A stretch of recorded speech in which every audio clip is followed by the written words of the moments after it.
midday fix of facts and spicy side. From breaking headlines to backroom whispers. Awesome, hot and fresh. Hello there, I'm Monique Tuzon. I'm Chal Lontoc, standing in for the Fergie Salvador. Glad to have you with us. And I'm Mai Rodriguez. This is the Daily Dish. And today we are going to check on Bogo City and the whole province of Cebu. President Bongbong Marcos visited Ground Zero to check on the extent of the damage. Yeah, and there. as of 6 a.m. this morning, the death toll rose to 72 people, and I think there's going to be more. I hope not. It's really sad, and especially, oh my gosh, I'm looking at the dog 6.9 again is no online. joke on the Richter scale. You mentioned yesterday, Mai, that this is the golden hour from since when it happened. Aside from the death toll, like the visitation of the president, what else are we hearing on the There's ground been so far? aftershocks as well. There like we this go. morning, there's There's been a lot of been aftershocks. Over 2,000 aftershocks, Crazy. according to FIVOX. And we have reporters there on the ground. We have to talk to them very quickly in a bit. So stay tuned for the update on the ground. A lot of earth-shattering moments happening, but here's another lady also shattering the idea of entrepreneurship and bringing in ladies to come together. So she's Kat Ilacad, an entrepreneur herself, founder of Posh Nails, and she's here with us today because she will be doing her, is it the third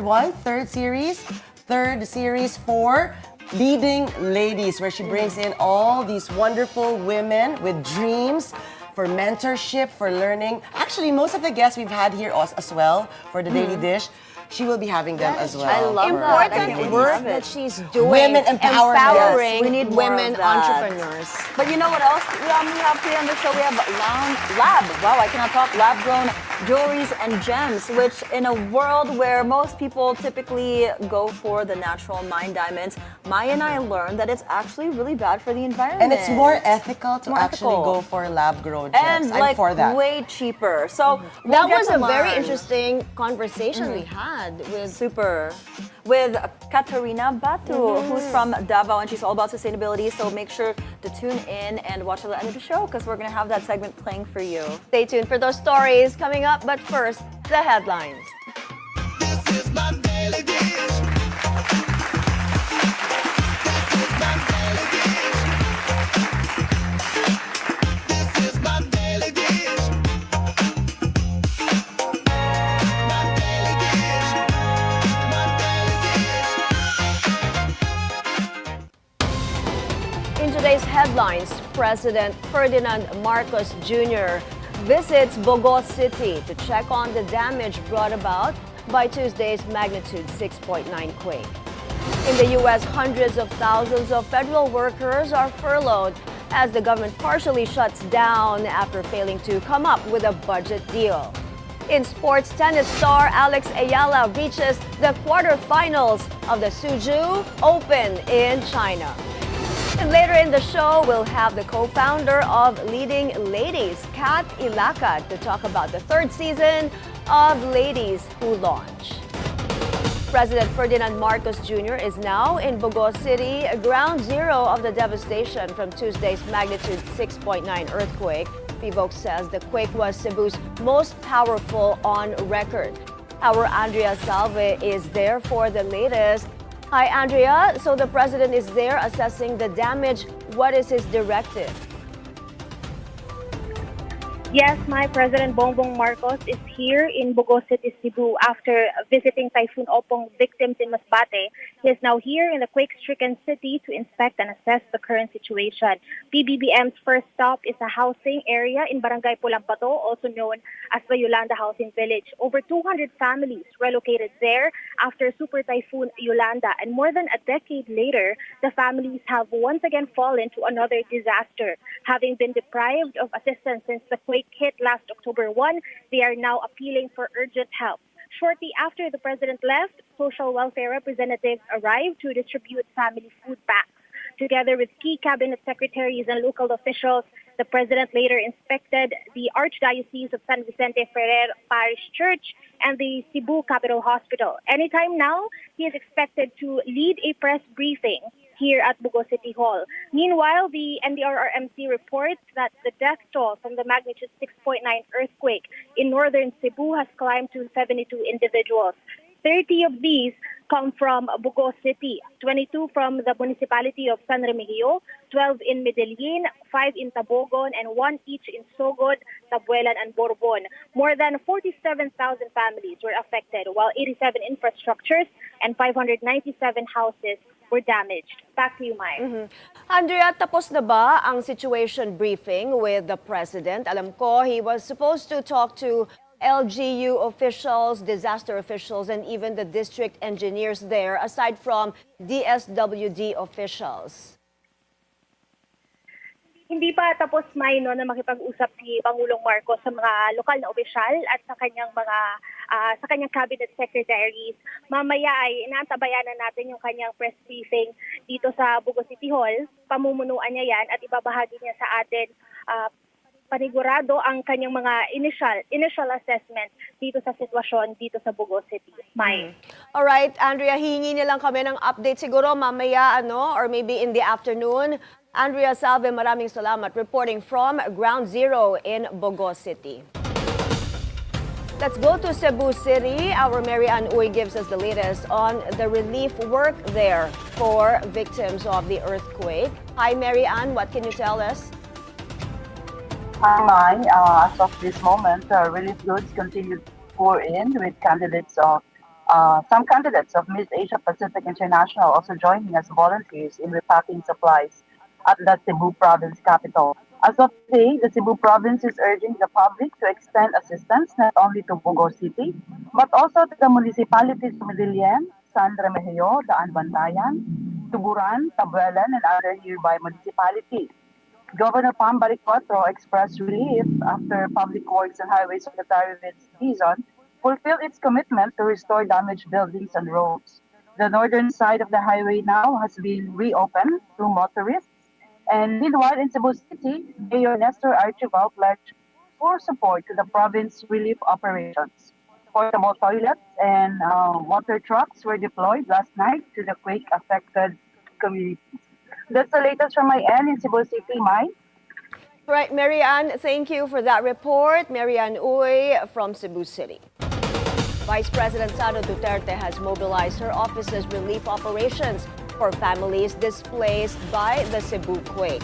The OVP says its Cebu satellite office is distributing aid, while satellite offices in Eastern Visayas, Panay, and Negros are on standby to send additional resources.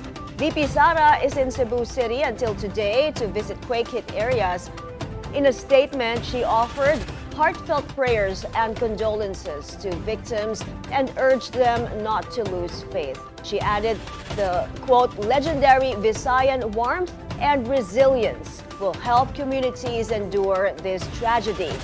Despite damaged roads in northern Cebu, the OVP says it will continue coordinating with LGUs and national agencies to deliver assistance as quickly as possible. An urgent call for blood donations following Tuesday night's powerful earthquake. The Vicente Soto Memorial Medical Center reports its blood supply has reached critically low levels as it continues to receive patients. It says that as of 4 p.m. on October 1, the hospital had already admitted 45 victims, many with severe injuries, while more than 20 others remain under assessment in the emergency room. Doctors say replenishing the blood supply is now urgent, and they are appealing for able-bodied individuals to step forward and donate. Let's now get the latest on the assistance being provided to the quake victims in Cebu. We have on the phone Philippine Red Cross Secretary General Dr. Gwendolyn Pang. Dr. Pang, good afternoon. Hi, good afternoon, May, and good afternoon, everyone. Dr. Pang, how is the situation on the ground? Can you describe to us what is it like on day 2 after the quake? Do you have information if there is Yes, still ongoing search and retrieval operations, especially doon Yes. sa Bogo? Yes, we still receive a report that there are still areas that we have to do search or retrieval. Because I mean, still, our people are trying to look into the rubbles possible source of life, or if not, reported people who actually believed to be buried, no, or are there. So we are still we sent a team. We sent extra team as well today with heavy equipment to just go to these reported areas. And then what we have found out more significant in terms of the need on the ground is the need for shelter. Still, a lot of people do not want to go back to their homes because of the constant aftershock. And some of them also whose house were totally destroyed, no? So they could not use their, they could not go back to their houses. So we were just on the phone with the local government, and our president, President Marcos, called up our chairman, Richard Gordon, to come up with a joint deployment of a tent city, no? Yeah. So we are just waiting for the location where we can set up the tent city, so that we can actually help put up. We have tents available. Our chairman have committed to this, and we are also committed to manage the tent city or camp management. To ensure that people have food, water, with good sanitation, and also we look into their health needs. At the moment, while we are waiting for the tent city, we continue to give hot meals, water, because there's still no water in the area, there's still no power. We sent generator sets so that people can charge their phones, and then they can connect with their family members. We continue to do our assessment, and we have added also medical and health team on the ground. And other, we have also deployed jerry cans to so that people can use this to collect water, clean water from our water tankers. And we have sent already sleeping materials and also hygiene kits. So there will be a meeting this afternoon, I believe. There will be more numbers and concrete plan as we go on. Dr. Pang, I understand, no, aside from Bogos City, there are nearby areas that are Yes. also severely impacted, like yung San Yes. Remigio, San Medellin. Remigio, Yes. the Anbantayan, yes. What's being done? I know the resources are stretched, medical personnel and social welfare personnel are also stretched. Pero paano po sila mabibigyan ng assistance doon po sa mga areas, especially doon sa mga liblib na areas? Yeah. For the Red Cross, no, we actually have we started augmenting our team in Cebu. Today we sent teams from Manila. We have sent a rescue team from Iloilo, no, and then as we go on, we will be able to come up with a rotation and shifting, of all our staff and volunteers as we go on. Kasi this is not the only operation we have. We also have we continue to have operations for Typhoon Nando, Typhoon Ompong, but we have enough personnel and volunteers to mobilize and send to the different operations locations. And then, of course, they come in different skills, different expertise. Like today, we're also sending a camp management expert to the ground, an engineer, to plot the area. We also have experts on health, especially on health situation like this. Also, we are looking into recovery efforts as well, as early as this time, to check what are the needs, what are the recovery needs, that we have to address, like Yes. livelihoods, and also maybe other infrastructures. Yes, Dr. Pang, sabi po ng FIVOX, there have been over 2,000 Yes, aftershocks since the big quake, no? And now there's significant damage to buildings. May danger Yes. pa po siguro na magko-collapse yung iba, no? And there are other buildings with, cracks that you don't see. So has there been coordination with the LGU regarding the advice to residents and the need to consult city Yes, engineers before entering Yes. structures? Right. So for big structures with cracks or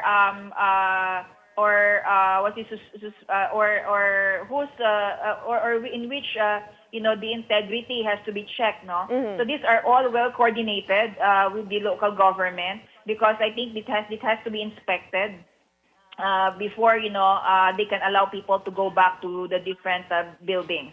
But some, of course, visibly we can see they were totally damaged, no, or destroyed. All right, last question, Dr. Pang, because there has been an urgent call for blood donations, and the Red Cross has a blood donation drive in Eastern Visayas. Tell us more about this, please. Yes, so we have our blood facility in Cebu City. We have one in Lapu-Lapu. Actually, we have one in Bogo, but now the one in Bogo was affected, no, because of the earthquake. So our office in Cebu is the one sending blood to Bogo City. So we offered, no, even di pa tumatawag sa amin ng Bogo City Hospital, which is a district hospital. Immediately yesterday we sent blood because we knew they have dialysis of procedures to do. So para hindi magkaroon ng disruption in service to or service to the dialysis patients, we sent right away blood to them, and then we also sent blood to Vicente Soto in Cebu City when we heard that they needed blood. So yes, tuloy-tuloy ang ating mga blood drives. We continue to collect blood because one is in many of these affected areas, they do not have power. So they do not have means to also test the blood. So we have to do the testing in Cebu City and deliver the blood to the areas where it's needed. All right, there is much to do, and we continue to pray for Cebu. Thank you so much for your time, Dr. Pang. Thank you. Thank you very much. Philippine Red Cross Secretary General Dr. Gwendolyn Pang there. Budget debates close today in the House, but the spotlight is on Vice President Sara Duterte, who has yet to face lawmakers on her office's spending proposal. Let's get the details live from Joan Manalo. Joan, what's the latest? The House of Representatives is set to terminate their plenary deliberations today on the 2026 national budget, with the last set of agencies scheduled to defend their budget proposals before the lower chamber, among which is the Office of the Vice President, whose deliberations were postponed for the second time yesterday after Vice President Sara Duterte skipped the hearing for the second straight day. Last night, House Minority Leader Marcelino Libanan raised a parliamentary inquiry asking about VP Sara's whereabouts before the chamber tackled the OVP's nearly 903 million peso budget request. House Deputy Majority Leader Arnan Panaligan responded that VP Sara was absent and instead sent Assistant Secretary Lemuel Ortonio, Administrative and Financial Services Director Attorney Rosalyn Sanchez, and Operations Director Norman Baloro to represent her office. However, the House requires head of agencies to be personally present during budget deliberations. Hence, later that evening, the Office of the Vice President announced that VP Sara would remain in Cebu province until today to visit communities affected by the magnitude 6.9 earthquake. With this, it remains uncertain whether an undersecretary level OVP official will be present in today's plenary session. Panaligan noted that the OVP will have one final chance to appear today, the last day of deliberations before the House proceeds to amendments on the floor. As of press time, the plenary is deliberating on the proposed 2026 budget of the Department of Interior and Local Government, with interpellations currently ongoing. And earlier, Kamanggagawa Party List Representative Eli San Fernando also took the chance to ask the agency about the casualties and incidents that took place during the September 21 anti-corruption rally in Mendiola, which happened between the police forces and the protesters. Mai. Thanks for the update, Joan. Joan Manalo live from the Batasang Pambansa. 3 former budget officials have pleaded not guilty to a graft charge before the Sandigan Bayan 2nd Division. The case stems from the alleged overpriced purchase of 4.4 billion pesos worth of personal protective equipment and surgical face masks from Pharmally Pharmaceutical Corporation during the height of the COVID-19 pandemic. The officials who entered their not guilty plea include Alan Raul Catalan, Dixon Panti, and Jerilyn Francisco Vergara. Meanwhile, their co-accused Warren Leong of the procurement service along with formerly executives Mohit Dargani and Lincoln Ong, have yet to enter a plea. The Sandigan Bayan earlier ruled that the information filed is valid and sufficient. However, it emphasized that the prosecution must still prove conspiracy and the elements of the offense beyond reasonable doubt. Last month, former budget officials Christopher Lau and Arnold Dupla also pleaded not guilty to the same graft case. The Office of the President respects the Supreme Court's decision, which overturned the Bangsamoro Transition Authority's redistricting laws. As a result, the first Bangsamoro parliamentary elections, originally set for October 13, are now postponed. Malacanang says the ruling ensures the elections will proceed on firmer legal ground. A quick check on the weather. Tropical storm Paulo slightly intensifies over the Philippine Sea, prompting signal number 2 in southeastern Isabela, northern Quirino, and northern Aurora. Signal number 1 is also up in many parts of northern Luzon, including Cagayan Valley, Cordillera, and Ilocos, down to the Camarines provinces and Catanduanes. In its 11 a.m. bulletin, Pag-asa says Paulo is expected to intensify further and may reach severe tropical storm category tonight. It could even become a typhoon before making landfall over southern Isabela or northern Aurora tomorrow morning. After crossing northern Luzon, Paulo is forecast to move to the West Philippine Sea by tomorrow afternoon and may exit the Philippine area of responsibility by Saturday morning.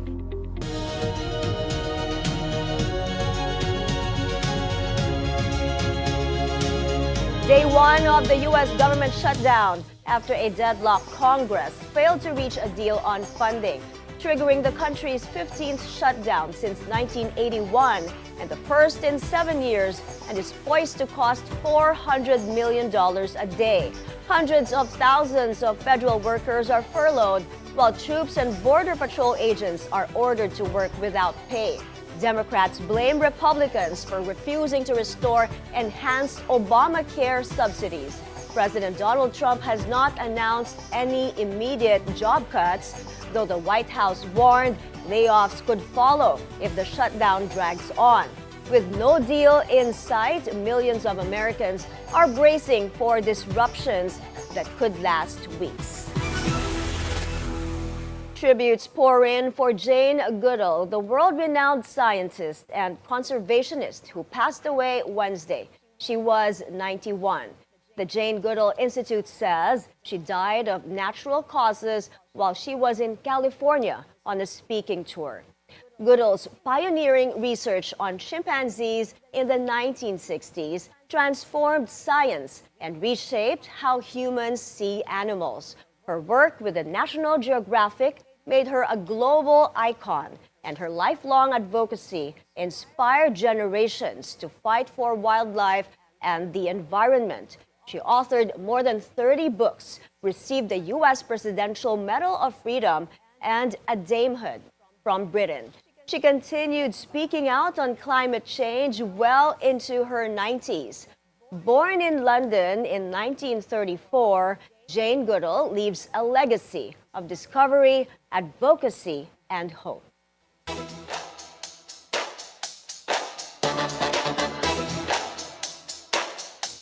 Filipino tennis star Alex Ayala is off to the quarterfinals of the Suzhou Open in China.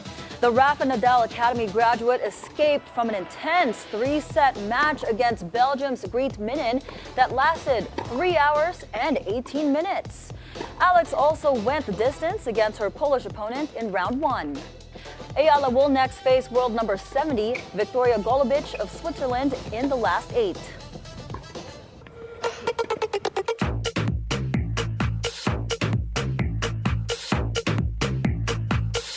Paris lit up as Jonathan Anderson made his Dior debut. Crowds packed Dior's Spring-Summer 2026 show, going wild when K-pop idols Jimin and Jisoo hit the scene. A-list appearances from Jenna Ortega, Jennifer Lawrence, Johnny Depp, and even France's First Lady, Brigitte Macron. sent the crowd into a frenzy. Paris Fashion Week is in full swing through October 7, with big name debuts from Chanel and Balenciaga. Fireworks lit up over Hong Kong's Victoria Harbour on Wednesday night as the city celebrates the 76th anniversary of the People's Republic of China. Themed Victoria Harbour fireworks shine across the motherland. The dazzling show drew massive crowds, some staking out spots hours early. Even tourists crossed borders to catch a glimpse of the explosive celebration lighting up the skyline. Who run the world? Girls. Later on the show, a women's empowerment gathering returns for a third season to help inspire and motivate ladies in their respective fields. Kat Ilacad, the co-founder of Leading Ladies, will join us live after the break. The Daily Dish will be right back.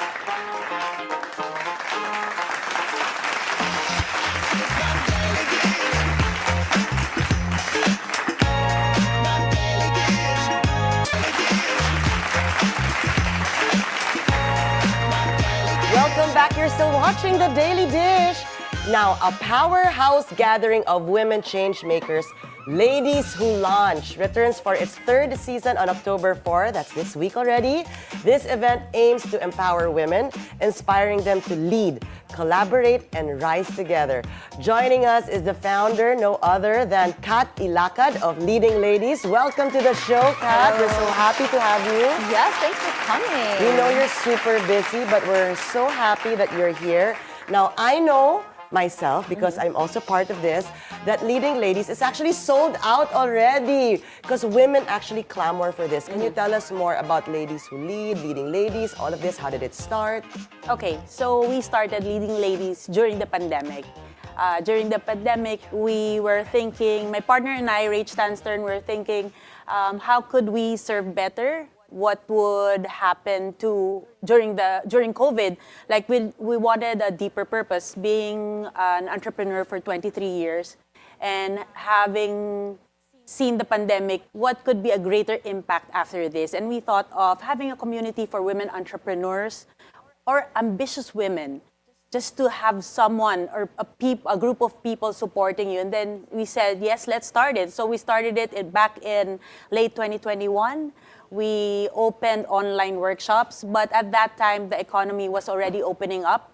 And we were just having not the expected amount of attendees. So we said maybe we could take a pause. The economy opened up and we said, let's focus on our own businesses. But last year I said, I really want this. I want this to happen, Leading Ladies. This community is meant to happen for all women entrepreneurs. So I said, let's just do it in social media. Let's just post and inspire, educate, motivate more people. And then from 1,400 followers, we're now 11,700. Oh, wow. And we realized that people just wanted to be reminded about their business, about their purpose. And then one day, a member said, when is an event gonna happen? And we were pressured to have one. So we decided to have Ladies Who Launch. And we were sold out within a week. With only 50 attendees. And then after that happened, they said we needed to do a repeat. So we did the second one in December last year with over 100 attendees, sold out in 2 weeks. Oh, double the attendees. That's Yes. amazing. I love what you're doing. And we said maybe this is the craving that they have. The women wanted a space, a safe space where they can just be themselves, be vulnerable, share failures and successes, and just be there for each other. Typically during these events like Women Who Launch, what can women expect when they join the event? And how do you guys pick the roster of the women that you guys pick to speak? Because it's a pretty diverse group. I mean, like we have our girl Chal over here. Of course. So really just choosing the speakers. We just wanted speakers who can be honest with their journey. Like no filters. Let's normalize sharing failures and our mistakes. Love that. And then learning with them. Just basically learning with them. So the power panel also included in the event is the highlight of of ladies who launch. So it's like a convention type where you sit in and listen to people, or do you guys do activities? Yeah, as so well? there will be a lot of speakers, about 4 speakers, and then the power panel with guests from diverse industries. And the most important is the networking. So for this season, we extended it to an hour because they love it. The members really love just talking to each other, finding your next mentor, finding your next collaborator or your business partner. Exactly. Okay, I'm gonna get straight to the point here because Kat Ilacad is also an entrepreneur, a celebrated entrepreneur herself, and also multi-awarded entrepreneur for Posh Nails. How many branches already? 35. Oh my gosh, right? So my question is, why do this? Why still do leading ladies when you're already busy? Isn't it enough? You're so busy already with Posh Nails, and here you are thinking about nurturing a community still of women entrepreneurs. Yes, it also comes from a personal story. When I started 23 years ago, there wasn't any community like this. But also, my dad was my mentor. He has always guided me. And I said, nobody has this opportunity to have a mentor. And if we can provide and be a big sister to others as well, that will be a celebration in itself for other women as well. And as a leading lady yourself, what challenges have you faced? Not just in your nail business, but as well as doing Ladies Who Launch. Okay, for a lot of challenges. First of all, for leading ladies, we've experienced really not from the online workshops, not getting enough attendees and just putting ourselves out there. But now that we also have our co-founder, Rica Peralejo Bonifacio, that's helped us have a louder voice and have a louder influence to really gather these women. For Posh Nails, we have a lot of pressure also during the pandemic with having retail products and not really succeeding in it. So we just have to bounce back every single time we fail and really find the next opportunity. Okay, let's talk about the power panel. What can the women who will be attending expect? Who will be there? What will they be talking about? Yeah, are you allowed to say who's going to be there Yeah, already? go. Let's do it. Are you Let's allowed? do it. Yes, please. Share it to everyone so that they know that these are real women, real people with real stories. Okay, so the power panel, how we curated this is because we had feedback.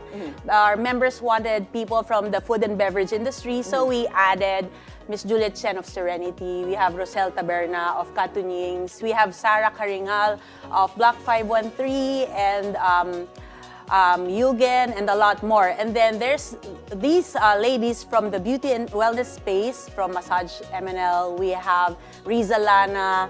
Also, being the content creator, we have Rica Peralejo there. So a lot. Such a diverse group indeed. But all successful women Yes. who also has gone through their own challenges. Yeah. But I want to know, actually, in your own definition, what makes a successful woman? I think being successful really isn't about being profitable. It's more on being able to share your journey, being able to have an impact in other people's lives. Like when I was doing Posh Nails, I just really wanted to serve and pamper more women, but it grew into a franchising business that gave women a chance to enter their own business. And with leading ladies, being successful is being able to share the joys and triumphs with each other and giving them the collaborator, the mentor, and also this safe space where they can learn more about funding, they can learn more about opportunities. This is exactly what every woman, I feel like not just women, everybody needs this, right? Just that, like you said, safe space to curate, To fit in, to share. yeah, mentor and everything. Has there been a story that really resonated with you with, I guess, how long have you been doing this? 3 years, that they really succeeded because of what you're doing? I actually have 2 stories, and Chal will be surprised because she's in this story. Because one attendee really approached me one time in our members-only event, and then she said, "Miss Kat, I have a business now. I was so afraid, but I talked to Riza and I talked to Miss Chal, and they inspired me to do my business." And Who's this? I will share with you Okay. later. And then there's one more.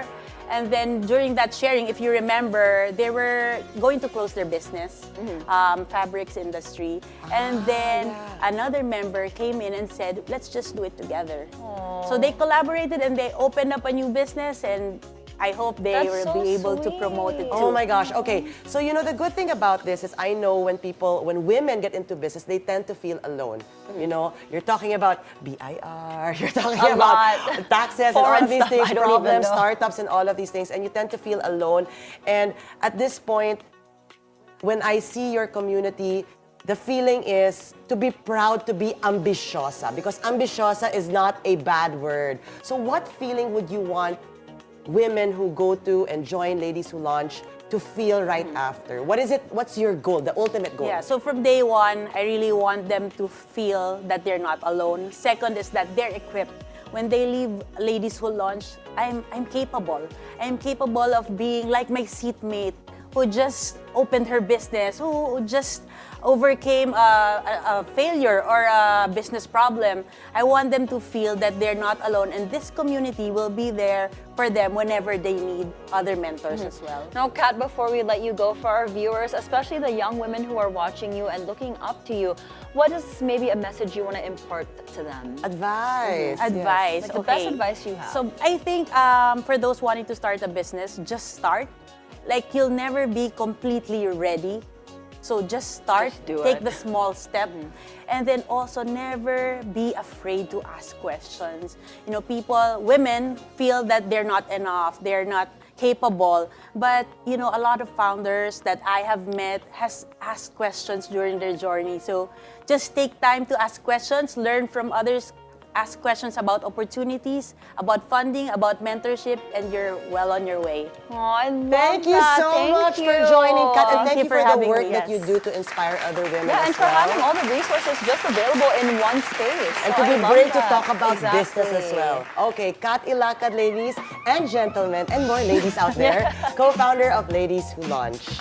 Well, when we come back, let's find out what's the hype behind lab-grown jewelry. We'll find out with a sustainable jewelry brand with founder Katriana Batu after the break. This is The Daily Dish. This is my daily dish. My daily dish. This is my daily dish. My daily dish. My daily dish. A Davao-based jewelry brand is changing the game with sustainable lab-grown jewelry, and we'll find out more about it. It has stayed true to its core, sustainably growing gemstones and clasping it with luxury. And in the thick of planning pop-ups around the country, founder Katriana Batu joins us here in the studio. Hi, Yana. Hi, Yana. Thanks so much for coming on the show. Yeah, thank you so much for having me. I'm so grateful to So be here. great to have you here. First of all, I'd like to know, is it game over for mined diamonds, since we're seeing the rise now of lab-grown diamonds? Well, I wouldn't say game over actually. Of course, there are still some people who would opt for, the rarity of natural diamonds, but it's really obvious right now that the lab-grown industry has been rising and rising. And the reason for that is because, well, it's sustainable and at the same time, it's also economical and practical. Okay, and when you mention sustainable, economical, and practical, in what sense? Because most of our viewers, they typically tend to go for the natural diamonds Yeah. because they quote say that it holds more value, which is true. So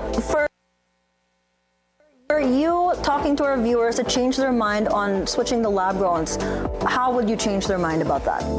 Well, I would give it an example. Like the most popular gemstone is the diamond, right? So let's say a natural diamond, it's made out of pure carbon chemically. And the way it grows underneath the earth through carbon and pressure, that exact environment you can already make in a lab through carbon and pressure as well, like replicating the exact environment. So you can already grow a diamond and it's still made of pure carbon. So it's chemically the same, physically and optically the same. To the naked eye, when you look at a lab diamond and a natural diamond, they really are exactly the same thing. You cannot tell the difference. So it's really identical. Yeah, they're exactly the same thing. The only difference would, of course, be the value and where and how it's made. Price-wise, how much is the difference if you go for example, a 1 carat lab-grown compared to a natural 1 carat? carat diamond? Okay, so let's say a 1 carat natural diamond set in like an 18K solitaire simple ring setting, it can go up to 500,000. That's the whitest diamond you can get, the clearest, with certification. So that's up to 500,000 actually on other brands. But if it's a lab-grown diamond set with the same ring setting, nasa mga 60,000 per carat. Wow, it's a huge difference. Yeah, that's a huge difference. And this is also what they say is the whitest color already. Yeah, that's why the whitest diamonds, the clearest diamonds in its natural mined form are so expensive because they're very rare. But if it's in lab-grown form, they're made in a more like controlled environment, right? So it's easier to produce better quality diamonds. And you mentioned off air earlier, we were chatting, that it's actually dangerous as well for mining natural diamonds. Yeah, because there are so many things going on just for you to mine a diamond. You have the environmental degradation, habitat destruction, the ethical implications, poor working environment. And remember the blood diamonds. Yeah, the blood diamonds Yeah, too. they're often Child also- soldiers, it's still there, right? Exactly. So at least with a lab diamond, you're sure that it's not a blood diamond. And at the same time, it's a very economical and practical choice. Because, you know, if you were to propose to someone and you didn't have the option of a lab diamond, you'd really have to go for a natural diamond, which could cost hundreds of thousands of pesos, even millions, depending on the design and how big the stone is. So I would always tell our customers, you know, instead of purchasing a natural diamond, why don't you just go for a lab diamond and maybe use the money for your honeymoon or down payment on a house or very your car. practical. Yeah, because actually a lot of people think that natural diamonds have value, but they actually don't.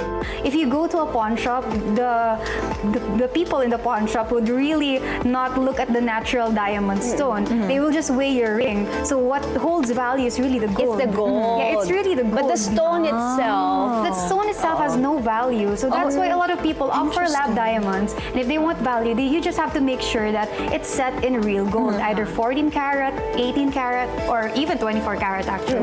Speaking of misconceptions, I think that's one of the biggest misconceptions out there about natural and lab-grown diamonds. But what are other misconceptions with not just lab-grown diamonds, but with gemstones as well that people have that let's debunk right now? Yeah, well, so because it's lab-grown, a lot of people think that it's not a real diamond or a real sapphire or a real emerald, because there are also a lot of gemstones already that can be made in a lab. But actually, scientifically, if we talk about science, they are still real diamonds because they're both made of pure carbon. So they're chemically the same thing. It's just really, as mentioned, the only difference is how they're made. It's a process. But Diana, I'm concerned, aren't you concerned about why the prices for lab-grown diamonds, it's really not appreciating, and also there are so many lab-grown diamonds or suppliers flooding the market. So paano mag-appreciate yung price? Well, the thing is, it does not appreciate actually, because lab diamonds have like the process in making a lab diamond is really easier, and there's so much more going on in terms of mining a diamond as compared to lab-grown diamonds. So what appreciates actually is the gold. So the gold. So basically, the price will stay the same for lab-grown pieces. Yeah, we don't see actually a difference when it comes to the trend of the diamonds or the gemstones itself. What changes in terms of pricing is if there's an increase in the price of gold, which we have been seeing for like so long already. Like the price of gold goes up every year. It's a really good investment. How do you know now that if you're going for lab-grown, who do you trust? Where do you go to make sure that what you get is of quality? Yeah, it's in the best quality. And you said India is now the biggest supplier for lab-grown diamonds. I think we talked about it off air too, because we were saying you're like one of the only brands here in the Philippines that probably does lab-grown. So do you guys have like a certificate? Like how do you ensure the quality and everything? All stones actually have certification. So one of the reasons also why I would say that a lab-grown diamond, for example, is still a real diamond, because they are certified by the GIA, Gemological Institute of America, or the IGI, International Gemological Institute. They both certified lab diamonds and natural diamonds. diamonds. They just put lab-grown or natural in the certificate. So that really just means that they are still real diamonds. So both hold value, IGI or GIA. Yes, yes. Those are like the most credible certifying body for gemstones. So let's talk about the other gemstones. Yeah, because that I'm getting you distracted. launched. Like, Yeah. there's a bunch of shining, shimmering, splendid things in front of me. That can we zoom in? Because I didn't realize like all these other gemstones can be made lab grown. Yeah, so let's yeah. talk about all the gemstones that Look at the you brought. beautiful pieces. They're so pretty. Yeah, so the most common, of course, is really the diamond and the moissanite. They're the white stones. Those are the most timeless and classic pieces of jewelry that you will see. But we've actually been advocating more colored gemstones that are equally as beautiful. I gave you a lab-grown emerald piece, right? It's my Just favorite recently. piece. You should have brought it today. I want to Yeah, see. yeah. So we have lab-grown emerald, sapphire, rubies, and recently we just launched 3 new lab-grown gemstones. We have Paraiba, aquamarine, and alexandrite. So yeah, those gemstones can also be made in a lab, and as mentioned earlier, they are still exactly the same thing. They have the same chemical composition as the sapphires, emeralds, rubies that are grown underneath the earth. Why pick these 3 stones? Well, I'm not familiar with Paraiba. Describe to us. Paraiba is my new favorite. What is Paraiba? And also why pick aquamarine and all these alexandrite? Yeah. So actually, not all gemstones can be made in a lab. Konti pa lang talaga. Not all. Yeah, konti pa lang talaga yung nagagawa in a lab. So for now, the most recent ones that we were able to acquire is the Paraiba. Our Paraiba is actually a garnet, but the term Paraiba comes from its color. It's like this one, no? Did you bring it here? green turquoise color. So that's this what one. makes the Paraiba stone Oh, it's popular. a bright. It's so it's a beautiful. bright. Yeah, it's like electric blue green. Can we zoom in on Yeah. this? Because I want you all to see like how beautiful this like eclectic blue. Yeah, It's gorgeous. It's super beautiful. It's like a turquoise blue. Yeah, green. it's the color of the ocean. And it's from Brazil. I Yeah. actually thought when I first heard of Paraiba, I thought it was from the Philippines because it looks like the waters of like Palawan or somewhere like some of our waters. Because ang ganda, but it's actually from Brazil, right? Yeah, they're the natural ones. Yeah, but this one is lab Saka grown. na to. Just kidding. So you also do custom-made jewelry. Yeah, we do custom. And depends on what stone we want and also the setting. Yeah, the client yeah. can always just go to you. Yeah. And also we're more high tech now, so we do an AutoCAD design. If you guys are familiar with what AutoCAD No, what is that? So parang we use a software to design the exact ring that you want, and then we I've seen 3D that. print the mold of that. Yeah. So very intricate designs we can now make. So like if you want, flower or petal prong Or the designs. vintage inspired ones. Yeah, it's like really Taylor coming Swift. back. Or vintage, yeah. Because that's like the new thing, right? It's Yeah, viral yeah. now. So I'm sure you have a lot of clients asking about Yeah, I that. actually recently made a video explaining what Taylor Swift's ring is, and it's an elongated cushion. So the cut is like, it's a rectangle but with rounded corners. So that's what the stone cut of Taylor Swift's is. And you know what, Maya, I love about Yana's brand as well? Because having lab-grown jewelry, it's not just, she's saying it's more ethical, more sustainable. Yeah. She's really true to her word because she really does advocate for it. Yeah. I always tell her, Yana, I don't know how you have time for life. Because she's a farm girl. She does an advocacy with basically no waste, right? Like you use all compostable materials, no plastic. She also recently partnered up with the Philippine Eagle Foundation. I don't know why I'm talking about your advocacy. Tell us about that. Your partnership with the Philippine Eagle Foundation. So I've already very been into sustainability ever since Pristine Paradigm started. So I manage our family farm in Davao Oriental. So we're shifting to sustainable farming there. So when I started Pristine, I really wanted our products or our brand to go beyond sustainability, not just for our products. So with our packaging, we don't use any plastic. We use honeycomb wrapper as bubble wrap. Our hard box has no logo in it. Only the ribbon has logo, so that the hard box can be used for like gifts or to place your essentials or your skincare or for a Very storage. admirable. Everything can be reusable. Yeah, and right? even our mailers. So if you guys notice, if you order on Shopee or on JNT, you see the plastic mailers, right? Yung pinakalabas So sayang na the plastic. Yeah, so even that, we use plant-based mailers. Right? And I had to convince JNT for a year to let me use these plant-based made of corn mailers. Wow. And pumayag naman sila because it's really good quality. It's a bit more expensive, but like, you know, what's the price you have to pay, right? For Very the good. brand? Yeah, I applaud you for that because finally, no, like, nasasayangan ako when I see so much plastic being used in all our packaging, diba? And it just goes to our landfill, our oceans. And not only that, we, of course, inevitably as a business, we still have a lot of waste. Some plastic or bubble wrap from our suppliers, from our packaging, right?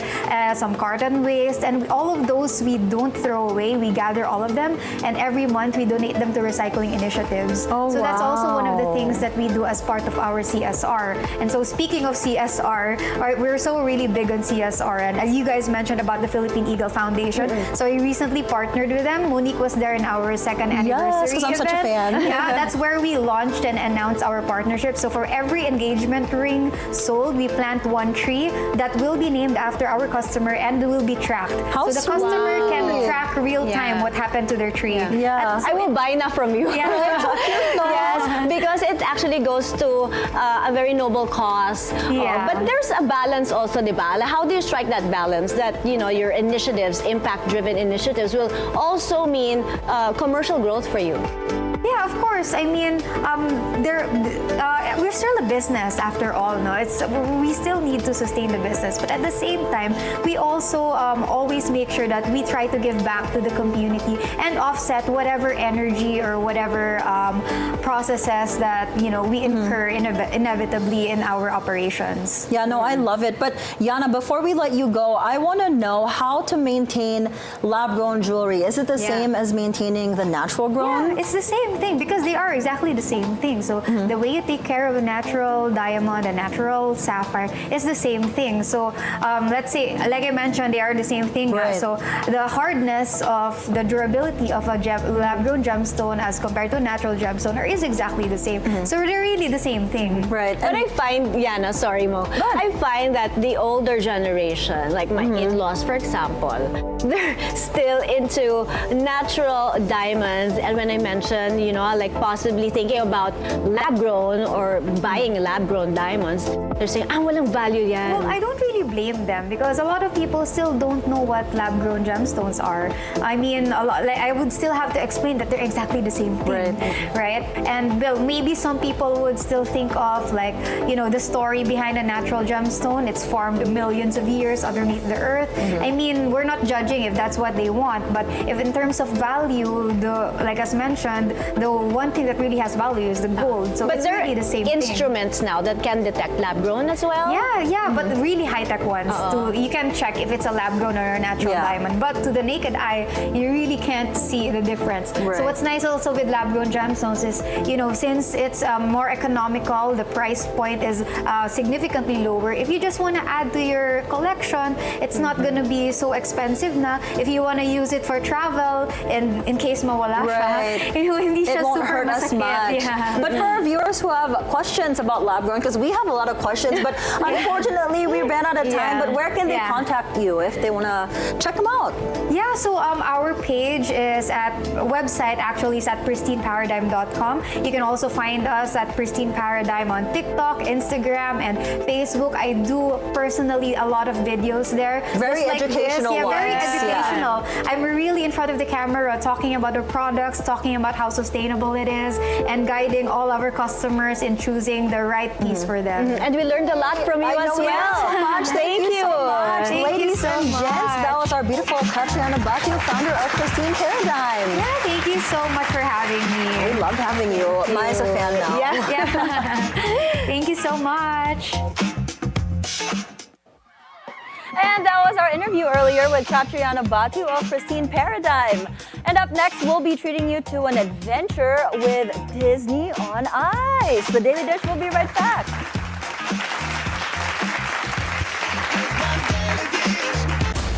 The government is looking to raise about 200 billion pesos by 2026 through the sale of state assets. On the heels of the pandemic and the POGO exodus, how is the Philippine real estate market doing? Inflation is benign. The macro environment is looking pretty good. What advice would you give them? Do you think that this is a good time?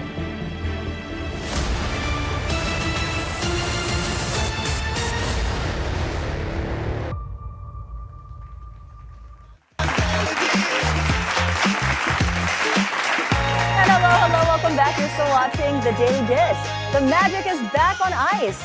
Disney is staging its holiday spectacle in the country, promising fans more surprises in a winter wonderland. Here's a look.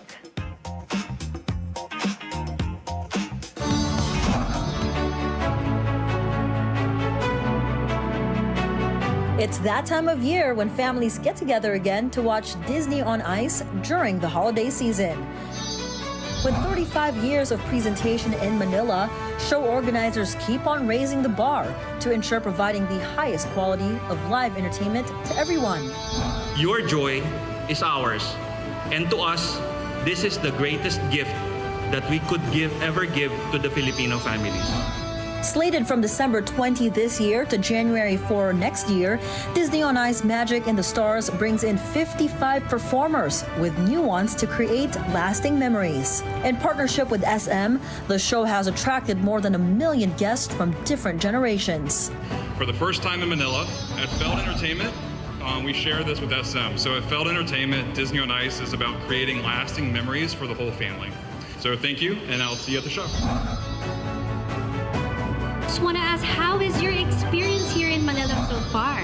It's been so good. We just arrived last night, so we had some food. We have enjoyed. This mall is amazing.